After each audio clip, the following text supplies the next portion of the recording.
Hello and welcome to today's webinar, Summer Safety Tips, Safeguarding the Backbone of Field Service Operations. I'm Jim Luff, Automotive Fleet contributor, and I'll be your moderator for today's webinar. I encourage you to ask questions during the webinar at any point, and we'll try to address them all. Just use that chat function. If we don't get to your question, don't worry. You will be contacted by email with a response after the event.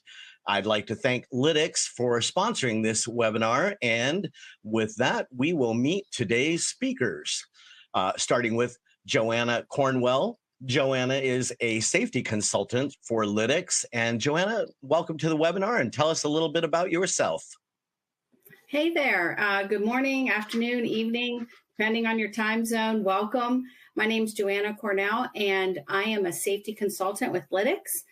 Prior to joining Lytx, I had the privilege of serving as Director of Global Fleet Safety at UPS. During that time, I spent 4 years partnering with Lytx to successfully deploy and implement the dashcam technology across our fleet. So I'm really excited to share the insights, experiences on how to leverage the technology during challenges, especially those posed by high heat. Well, excellent. Sounds like you have a lot to contribute. And just before we started the webinar, we were chatting about UPS a little bit and the fact that it's 2024 and they're still running trucks with no air conditioning. So I hope some people from UPS are tuned into this because there's going to be some great information that comes out of this. As you can see, the next member was Todd Singleton. Todd was unfortunately unable to join us today, so we will introduce Kevin Kelly, who is the Safety and Health Director. And Kevin, you're with Smart Care Equipment Solutions. Tell us a little bit about yourself and Smart Care Equipment Solutions. Thank you, Jim. Kevin Kelly. I've got a 25-year career in safety, working for companies such as 3M, Target Distribution, Office Max, Ingersoll Rand, Ecolab, and others.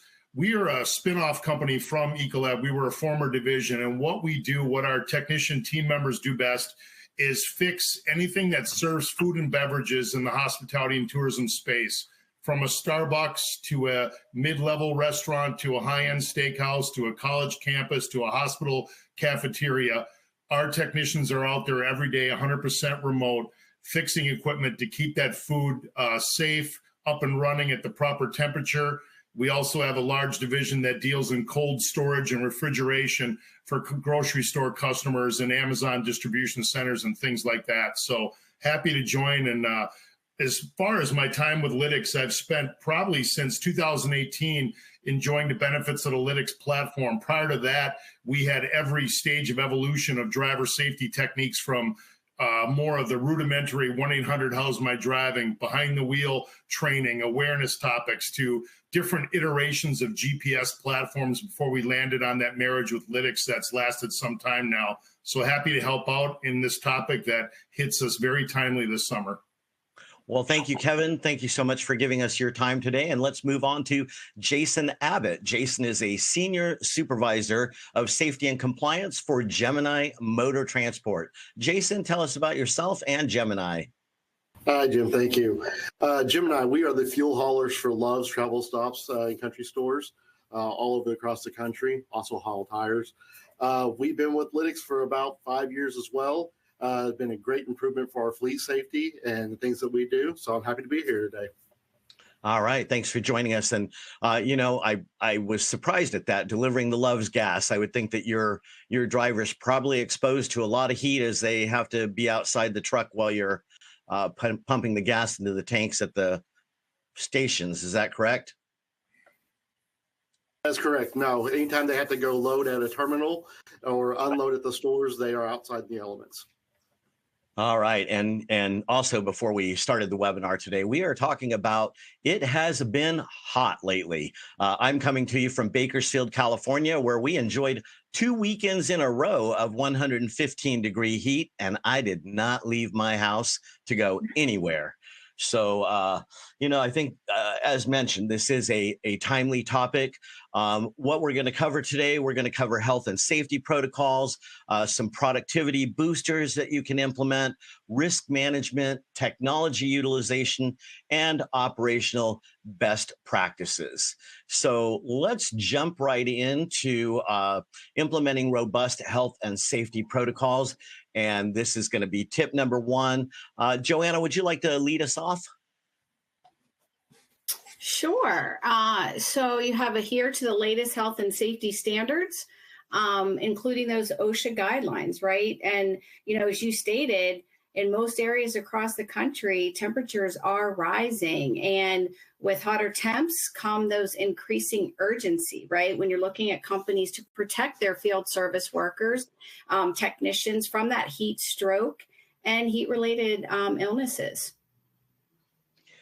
Let's talk about hydration. How important is hydration, and how can we make sure that our employees are being hydrated? I think one of the. Oh, sorry, go ahead, Joanna. Kevin. No, Yeah, go ahead, Kevin. Kevin, jump right in.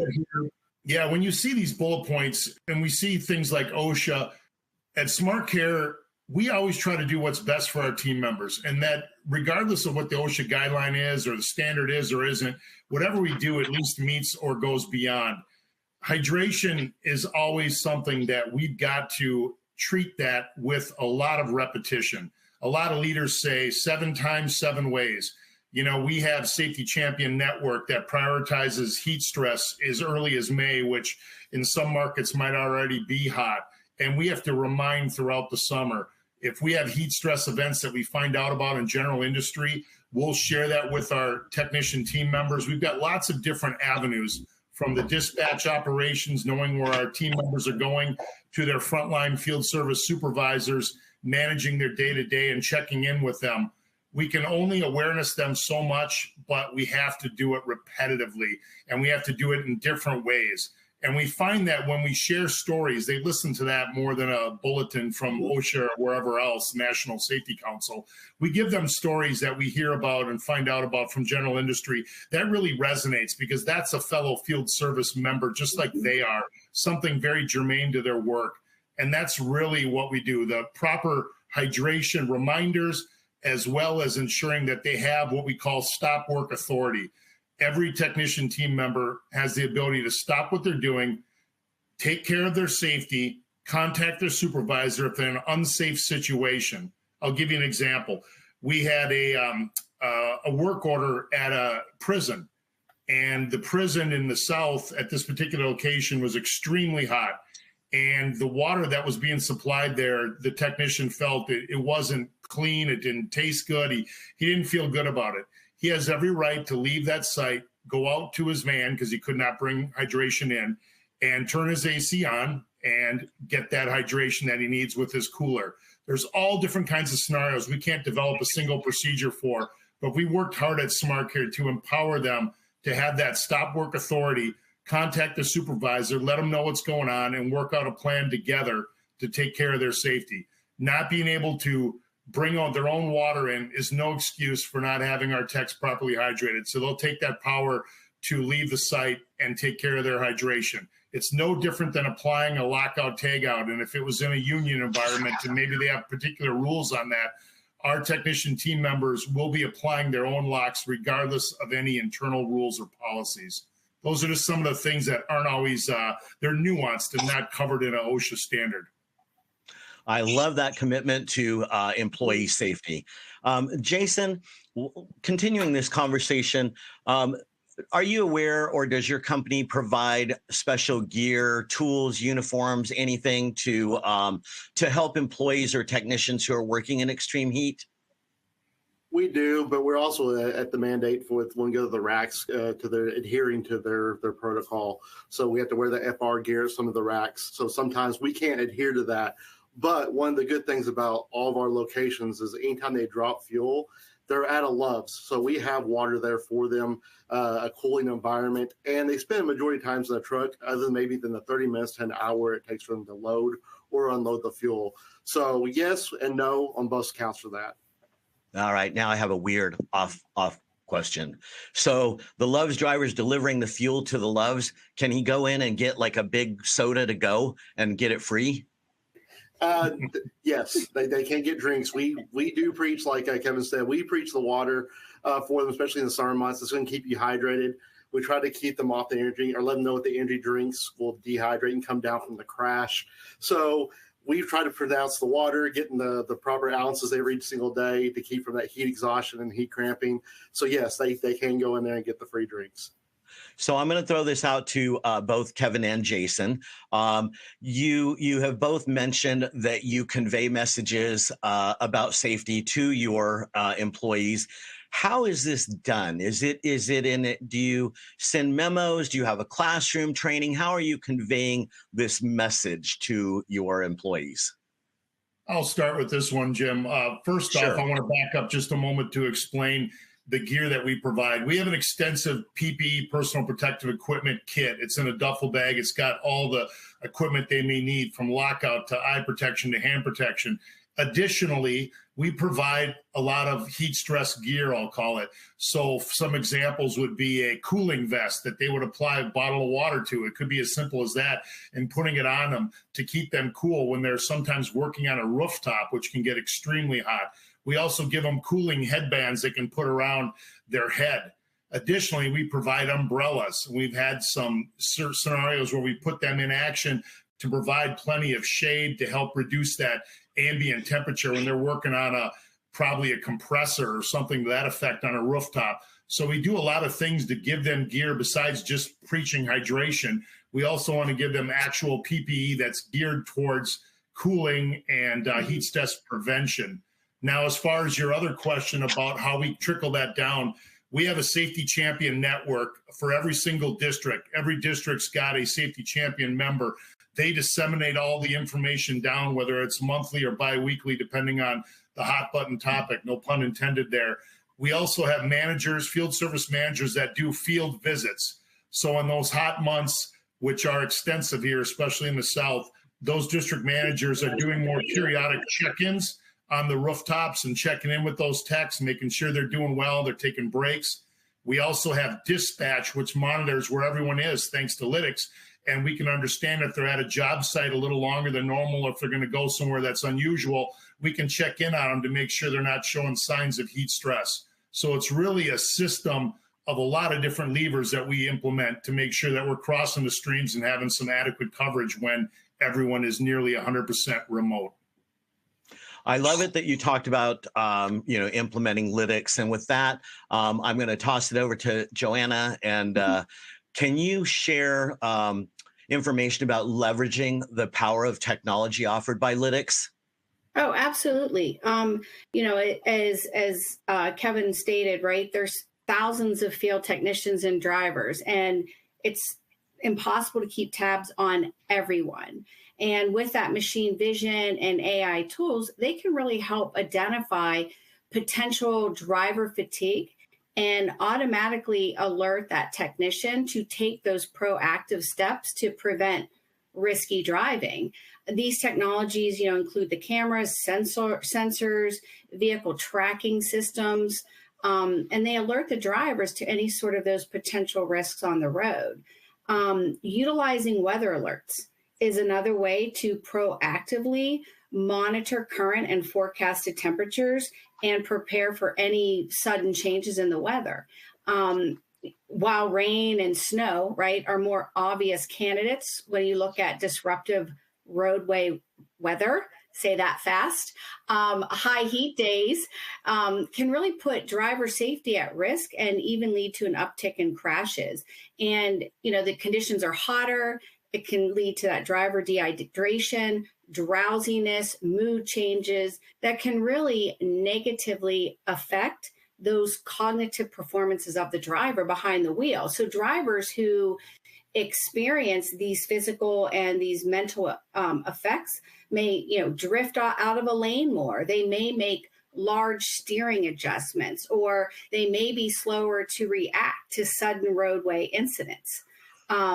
So with that Lytx dash cam, right, drivers receive those alerts when exhibiting those types of behaviors, which in turn enable that driver to make those necessary adjustments. And additionally, management has that visibility to that driver performance, and they can easily spot patterns or trends of these leading indicators and proactively address them. Let me ask you this. How does Lytx notify the driver? If I'm the driver of the vehicle and I might be fatigued, what's the alert? Is it an audible alert, or how does that work? Yeah. Yes, it's an audible alert that lets you know if you're, depending on what your behavior is. It could be, distracted driving. If somebody's touching their face a lot, or maybe your head's dropping down. So they'll get that audible alert if they depart a lane, so that it kind of brings more awareness to them that, wow, my alerts are kind of going off a lot today. I might, the heat might be impacting, right? So it's another way to ensure that they're getting that proper hydration or getting into a cooling environment in these high heat days.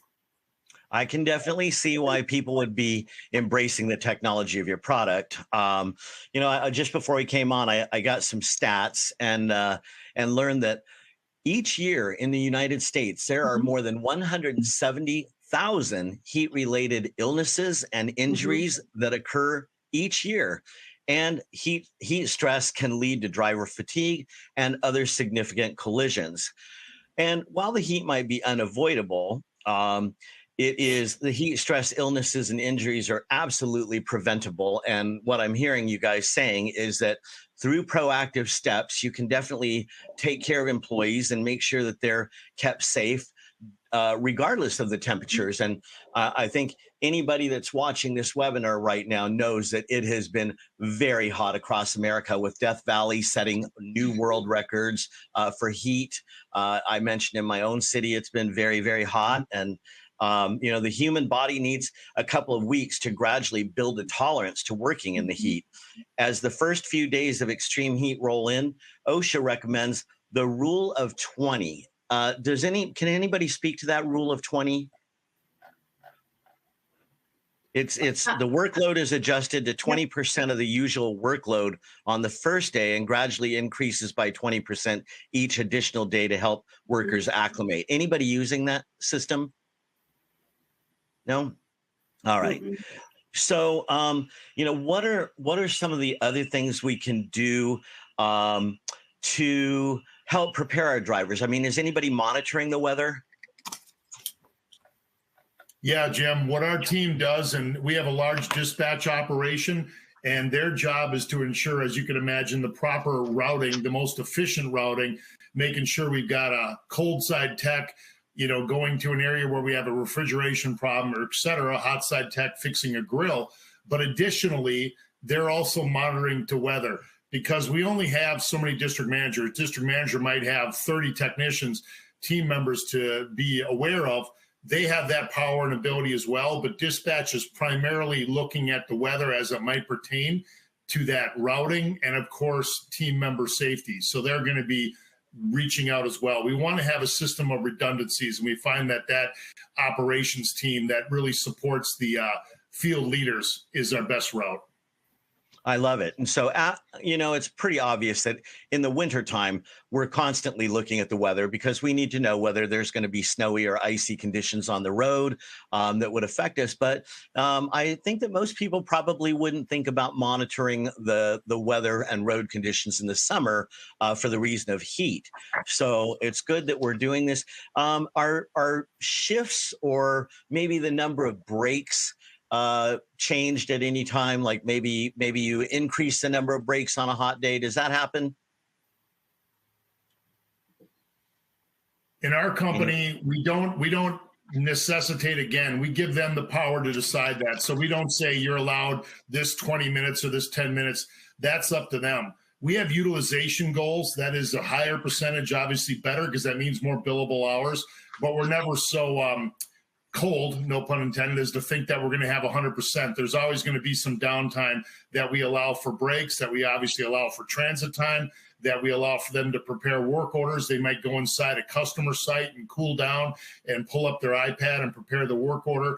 We allow them a lot of power to decide how they want to go about their day, as long as they get their work orders in. And if those become a problem because of safety, they're empowered to contact dispatch and their leader to decide an alternative path to take care of whatever their concern may be. All right. Let's talk about recognizing the signs of heat exhaustion and heat stroke early and take immediate action when symptoms occur.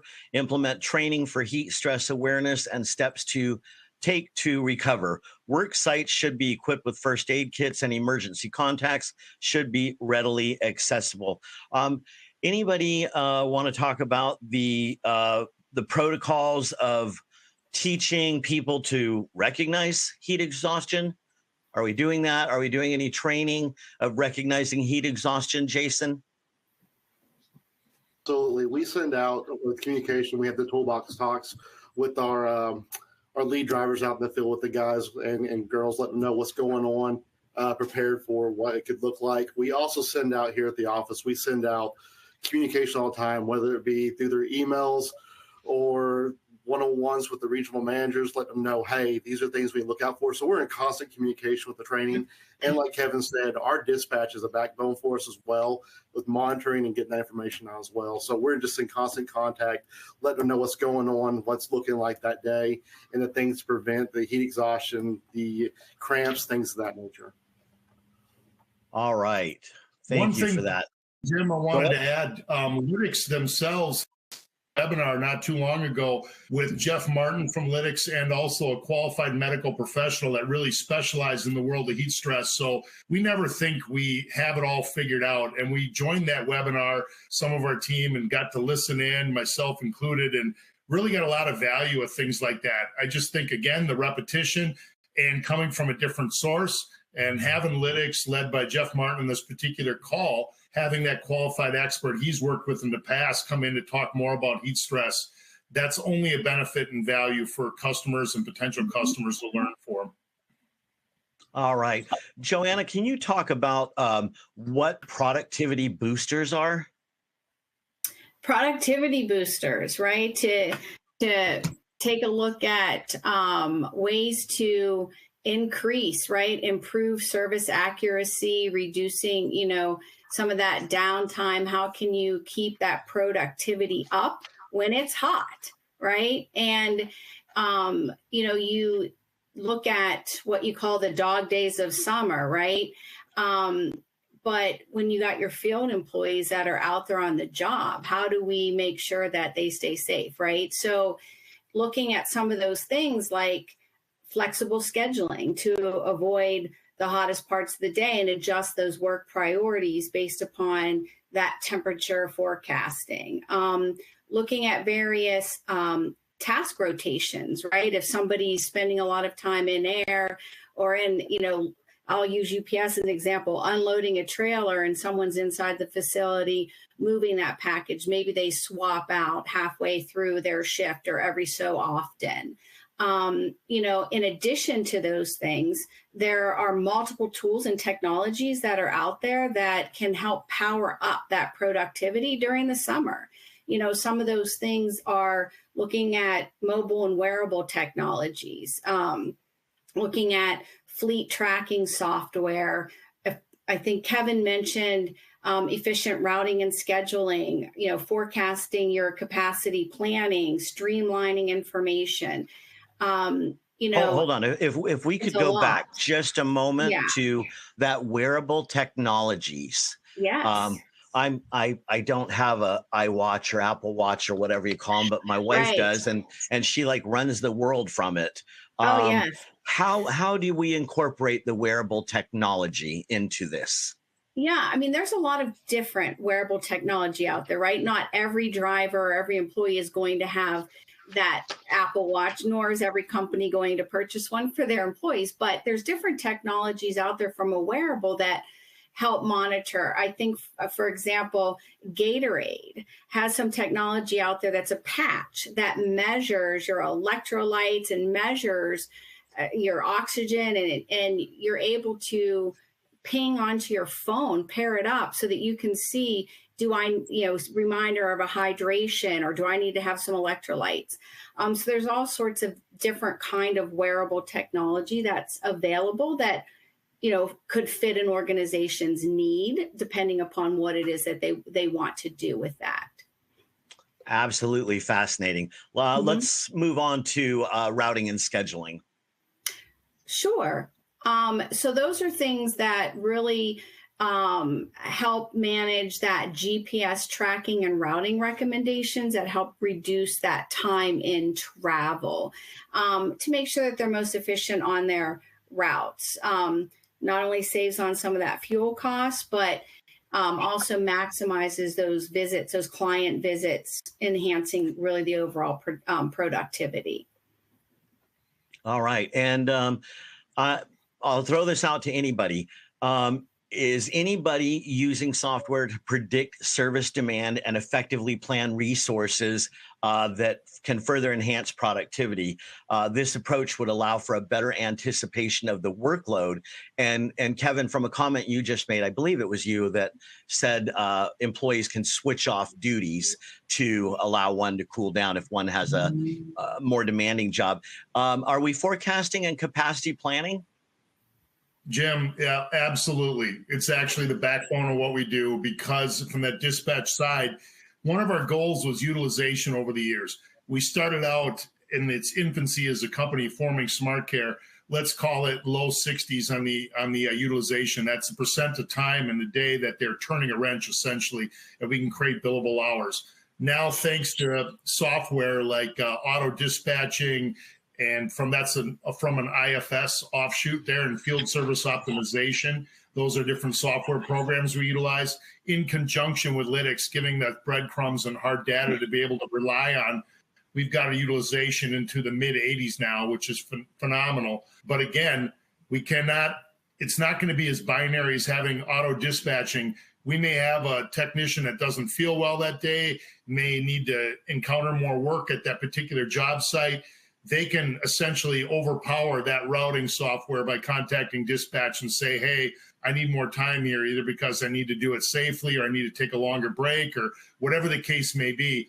And we can tweak that and have those manual processes. So I would say auto dispatching works 70% of the time. It works 100% of the time, as the saying goes. But we have the ability to have that stop work authority and tweak it with human inputs that are needed, whether it's heat stress, cold stress, or just workload. Got it. You talked about getting information to employees, and the how can you describe the process of streamlining information access to employees? Jason, let's throw that to you. How do employees gain access to information within your company? Just constant communication. We post things like this monthly safety bulletins and biweekly on our internal website for them to all access. We push it out through emails as well, and we're in constant communication with the dispatch team and our field management to keep the drivers aware of things that are going on, safety tips, and they also have quarterly safety meetings where they go over more of the high-end things that are coming up, code of conduct, things of that. So it's just a constant communication, making sure that, hey, we're there to support them. We're there for them.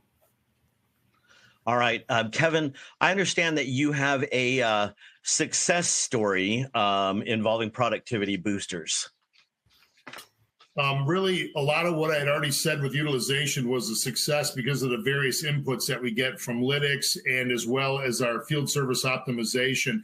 One thing that really helps us from a productivity as well as just reducing the stress of our technician team members is we have rules and guidelines of when we send communications to them. We have email rules. We have different ways of routing that communication to really try to limit the barrage of potential communications that team member might be hit with. We don't want any temptation, especially while they're driving, for example. They have their phone mounted. We don't want extra pings that are unnecessary. So between our field service managers, our dispatch operations, as well as our sales force in the field, they really have certain guidelines and rules that we route for various forms of communication to either wait for the end of the day for particular meetings that are set up, because we want that team member focused solely on their safety first, and then completing that job efficiently for that customer and taking care of them the best way they know how. All right. Let's move on to some of the common risks of summer field operations. There are health risks, including dehydration and heat stroke. There are equipment issues, such as overheating vehicles and unexpected weather disruptions. In looking at some of these, there are many unique challenges that can arrive that have direct impacts. Anybody want to talk about the effect of the heat on the vehicles that we're driving? I'm talking about air conditioning, ventilation systems, things like that. Anybody? Jason? Ours is a normal is heat. We're constantly on the road. We slip seat a lot of our trucks, so we got trucks going 24/7. The good thing is we do the pre-trip and post-trip. We do have a 24/7 maintenance team as well. So, I mean, if something does happen, unfortunately, with the overheat situation, hopefully it's caught in the pre-trip or post-trip. If not, we make sure that we get our drivers taken care of immediately. We don't want them sitting on the road being hot. So the AC, it's just basically continual maintenance and preventative maintenance is what we really practice here. If, just out of curiosity, if a driver was assigned to a vehicle and the AC did fail, would he or she be swapped out to a different vehicle, or what would happen in that case? It would just depend. If we have another vehicle in the area that's being unused, absolutely. If not the case, then we get them to the shop, and of course they'd be inside an air conditioned area there at that point. So it just be basically what we have available at the time of the incident. Got it. And Joanna, can you tell me what a heat response plan is? A heat response plan.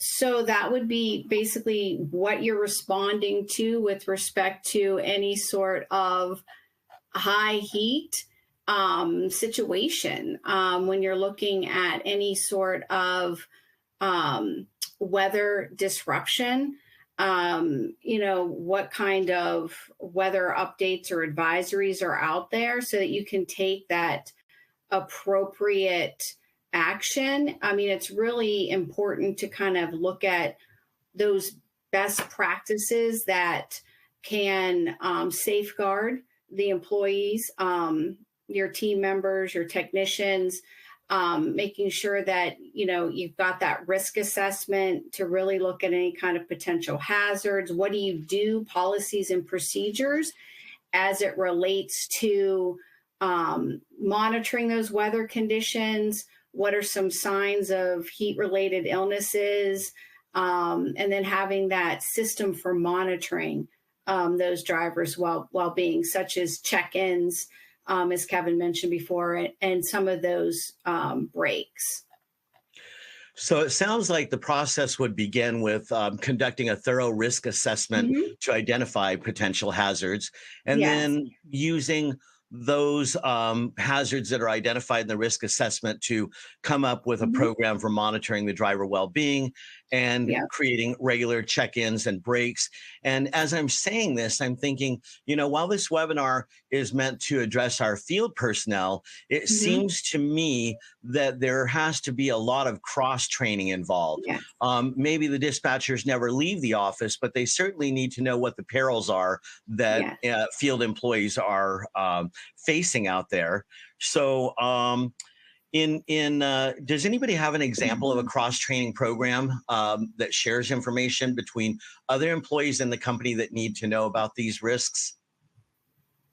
Does anybody have an example? A good example, Jim, would be our training department. I've been saying a lot about dispatch, but our internal training department is comprised of corporate training staff that are content experts in what we do, especially in the field, of course.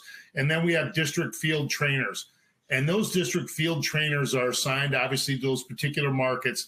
And they go around and provide a lot of the cross-training that you're mentioning, both from what few brick and mortar buildings we have, like dispatch, for example, but also with every technician team member in the field. So they're getting touch points from not just their field service manager, dispatch contacting them to discuss different issues, but also the training team. And they're not just covering gas, steam, electric, which would obviously be germane, but also things like heat stress and ensuring that we have that redundancy, reminding, and communication built in. One thing I would say as it pertains to that last bullet point, when we have a really bad weather event, let's call it like a hurricane in the south or something like that, a super bad winter storm, that's usually when we tend to perform at our highest because there's such awareness around it. Where I think it'd be great advice for everyone on this call is to don't get complacent outside of a really severe event, to let your quote unquote guard down, and to make sure that we implement the same heat stress protocol, whether it's 135 in Death Valley or whether it's 102. You know, we still can have that heat stress happen in a lot of semi-lukewarm summers. And I think a lot of times without that lack of focus, because it's not very dramatic in that particular minor weather event, we could sometimes lose our focus and put our guard down. So I think it has to be consistent, as hard as that is to do. And we have to really keep an eye on it, not just when we have super high spikes. I know that motorists like myself are encouraged to, carry water with you or carry a blanket, especially when you're going over a mountain range, maybe in the wintertime. What type of efforts are we putting into equipping the vehicles for a similar emergency? Whether, if a driver was forced to spend the night somewhere on the side of the road, what kind of equipment is in the vehicle as far as safety? Anybody, what you put in there? We got a lot of different things. I'm just trying to rattle off some of the things that come to mind. For example, we never want them to spend that kind of time in a van, but if things do come up, they've got various power options. They've got the ability to hook up their laptop inside there, their iPad, get some charging, get some juice in there. We're always asking that they fill their vehicles frequently to never really run low. So we have merchants, we partner with merchants, a fleet service provider as a third party to help out with speedy expedition requests for maintenance and downtime, essentially act as our AAA, and also with our internal fleet department to provide that kind of redundancy. So we try to give them a lot of tools and opportunities. They've got a lot of room in their van to put in their heat stress gear, which I mentioned, as well as for cold weather, and having various PPE and extra clothing that they carry with them to really layer up or layer down depending. So we give them a lot of different options, and we work really hard to keep that constant flow of communication, because no one particular kit or tool is going to really cover everything. It can't replace that human contact with their supervision. Got it. And in terms of weather updates, are we encouraging our field employees to check weather updates, or are they simply relying upon company dispatchers to let them know? We do. We encourage our drivers to check the weather as well, but we do rely heavily on the dispatch and our field pricing teams to let us know, hey, what's going on, where we may need to reroute someone to avoid that pocket of weather, so they don't get stuck, like you say, on the mountain pass. So yes, we encourage our drivers to monitor the weather, but we do also rely heavily on the technology and our dispatch as well to make sure that we're going in the right areas at the right time. And Jason, also, are you conducting training that teaches your drivers how to adapt to various weather-related changes, such as heavy rain or flooding, high winds? Do you have these kind of conversations about the effect of the weather on the road conditions? Yes, we do. It's like Kevin said, we have a great training department here within the Gemini and Loves teams that is always dispersing information, so our drivers are very aware of any condition that may arise. So they are always prepared for whatever may happen. So yes, we are constantly doing that as well. Great safety team, like I said, monthly, bi-weekly, quarterly, just consistent training and awareness. All right. And now I understand that Lytx has developed an AI-powered geospatial technology to deliver real-time weather hazard alerts. Joanna, tell us about that. Yeah. So pretty cool, right? That they have their lab unified map that allows fleet managers the option to get email notifications based on that geospatial criteria and the National Oceanic and Atmospheric Administration. NOAA weather data. And this data can really facilitate real-time decision making for safer and more efficient driving. The weather conditions include 20 plus weather types. Based on the alerts, they include wind, storms, visibility. There's filtering options for specific weather conditions and the time of day that the user wants to be notified. For example, what comes to mind, I believe it was last May, the Illinois dust storm. There were 38 clients that had vehicles were in that danger zone, and they were notified by email, and they were able to reroute their drivers to avoid that particular area. And that particular dust storm was really responsible for a 70 car pileup, and it resulted in 7 fatalities. So, the opportunity to take advantage of this technology is really beneficial, not only from a fatality, serious crash standpoint, but also if you were in that traffic and in that heat, and to your earlier comments of what's in your vehicle to help keep that driver safe, right? So it's really great technology in that regard. All right.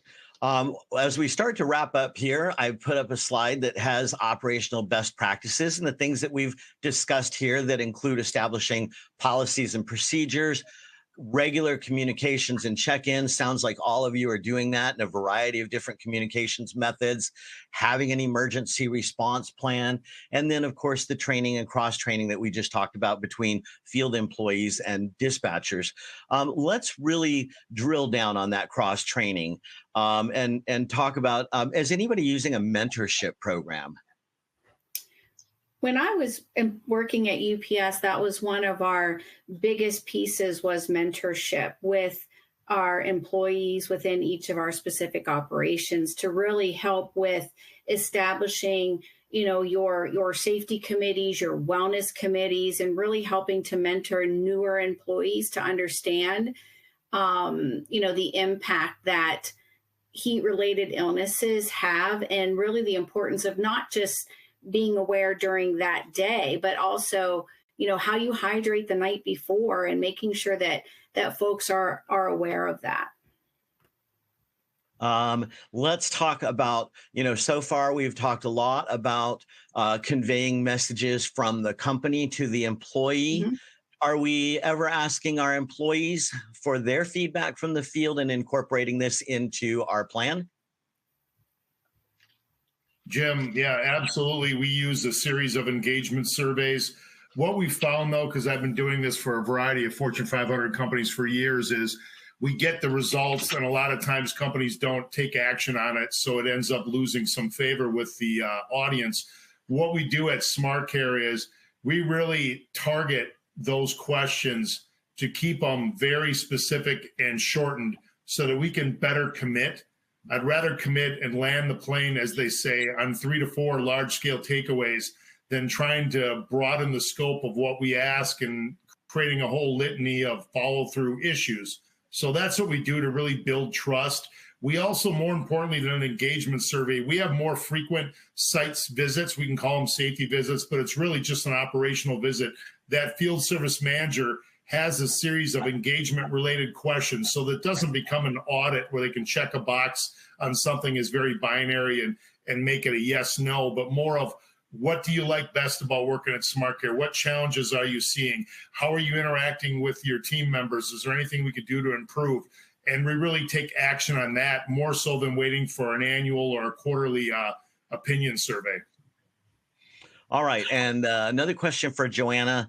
Can you talk about the utilization of technology in training? We talked earlier about leveraging technology, but what are some of the ways that we can implement technology in training? for training our individuals, utilizing the new technology or technology that's out there, you know, aside from just your regular boring PowerPoints, right? There's virtual reality training. There's different new ways, right, of being more interactive, being more visual, being more, you know, helping folks understand when it comes to training. Some companies use things like simulators to really get that interaction from those drivers when it comes to having that new technology types of training. Tell me a little more about virtual reality in training that you mentioned. How does that work? Well, there's many different things out there. There's the various, you know, goggles that the folks wear that you see scenarios and they're responding to it. So that's some of the virtual reality and incorporating that type of technology into those real world scenarios that you see your drivers, your technicians faced with. All right. And anybody have anything to add to that? All right, let's continue our conversation on technology. I'm absolutely just intrigued by the whole virtual reality thing and wearing glasses and like seeing, you know, what I might be seeing. So let's also talk about, I believe it's IoT. Mm-hmm. Is that what is that, Joanna? So that's Internet of Things.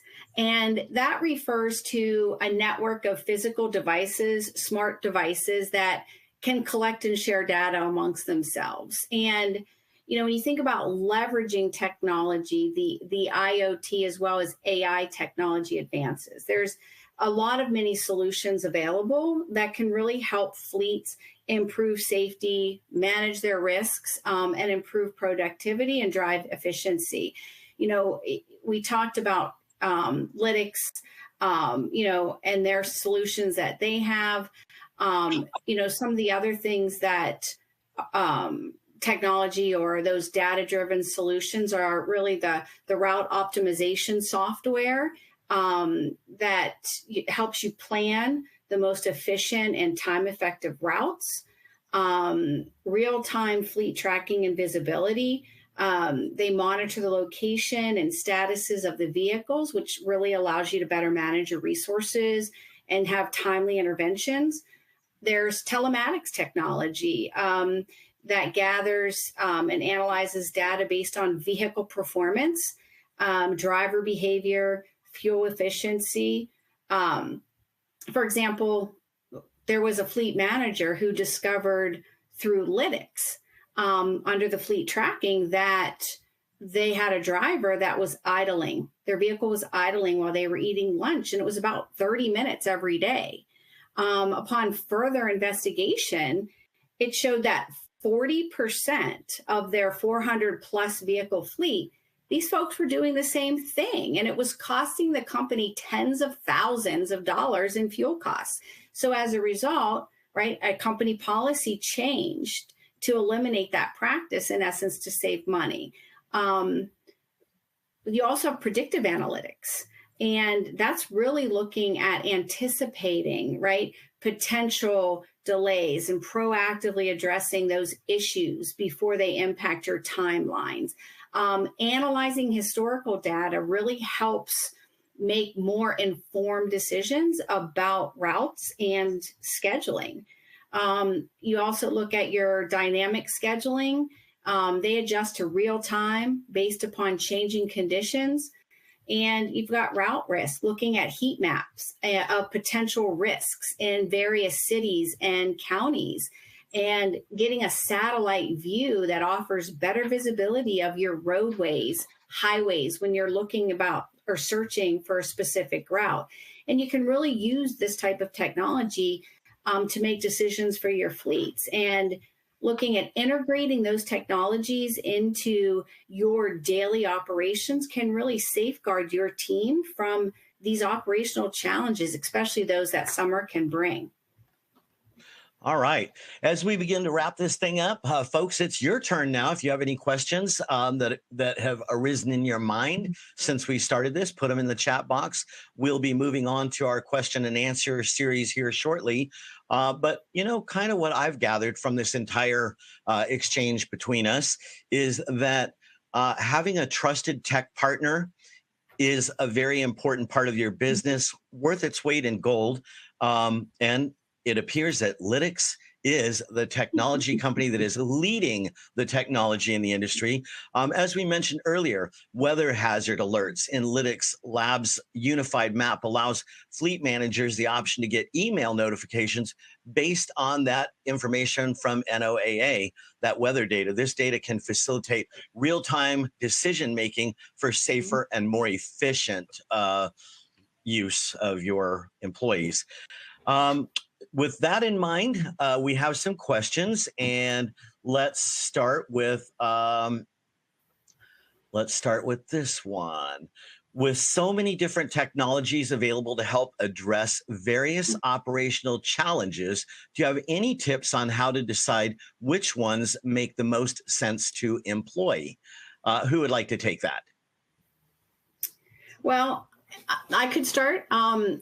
There are so many out there, right? And to help you with different operational challenges, and deciding which ones to employ to address those various operational challenges can be a complex task.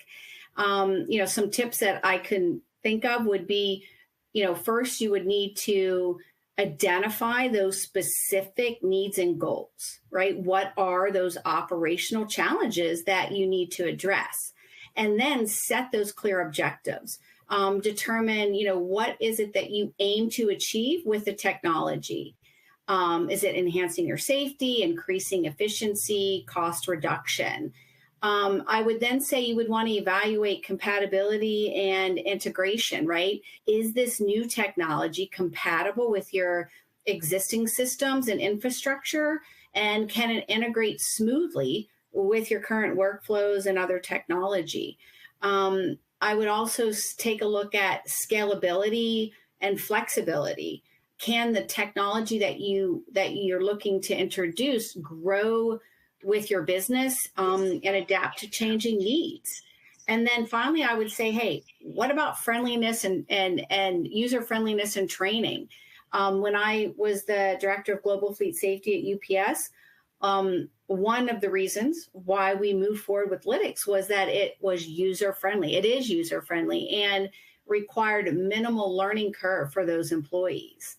And that's very value added.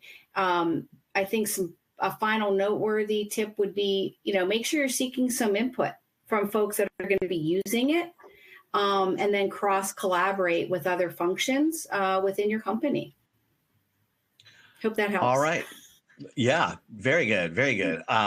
Okay, we have another question just came in. Several of the recommendations, such as training on how to combat heat stress and requiring breaks during the workday, sound great, but in reality may be hard to implement. How do you get started building a culture that prioritizes safety and the well-being of employees? Kevin? Yep.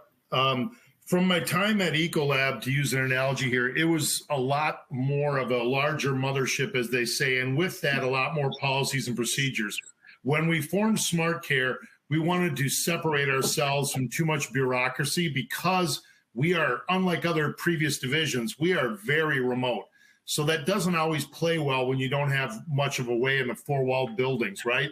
So we took what we could to really skinny it down to the most effective rules of engagement, we'll call it, for our field. Having that stop work authority is really putting more of the shared ownership of safety with our technician team members, not dictating for every X amount of hours you work, you need to take 30-minute breaks. That can be very hard to manage and does not take into account all the different nuanced situations from someone working in Texas in May, which might be really hot, and someone working in northern Minnesota, which still may be 60 degrees, right? So we really allow that and give that shared ownership. I would say this: start small, everybody wants a culture of safety, but very few people want to do what is necessary to have that. So really try to promise 3 to 4 wins, not try to act like a DuPont or a world-class safety corporation right out of the gate. Start small, form a safety committee, get some buy-in, and get some quick wins on easy hit items. Well, I think that you just answered question number 4 that came in. How much time does it typically take to implement a summer safety preparedness and response plan? The answer I just heard you say is it's not something that you're going to do overnight. It requires collaboration. It requires some building. Jason, let me ask you, since the summer months are here, what is the top 3 tasks that should be focused on in creating a summer safety plan? Like Kevin joins, it's both collaboration and speaking more on the safety and the culture. It starts from the top. Safety, I can tell you, our core value from the top of the top is very important to our leaders. So that is pushed down to everyone going, so that everyone knows that, hey, we're going to do the right thing by everybody. But as far as the top 3, it's going to be communication, collaboration, and then follow through. It's great to have the plan, but if you don't have the want to or willing to follow through with it, the plan's nothing. So it's just constant communication, collaboration, and follow through on our part. All right. Sounds good. Well, we are out of time, folks. I want to thank you for joining us today. Again, my name is Jim Luff with Automotive Fleet, and this webinar is available so that you can watch it later. If you found something really intriguing and you want to hear it again, you can visit automotivefleet.com/webinars. And that is automotive with a hyphen fleet.com/webinars. And you'll be able to watch this. I want to thank Lytx for sponsoring this and each of you for your contributions. And I wish everybody a great day. Thanks for joining us today.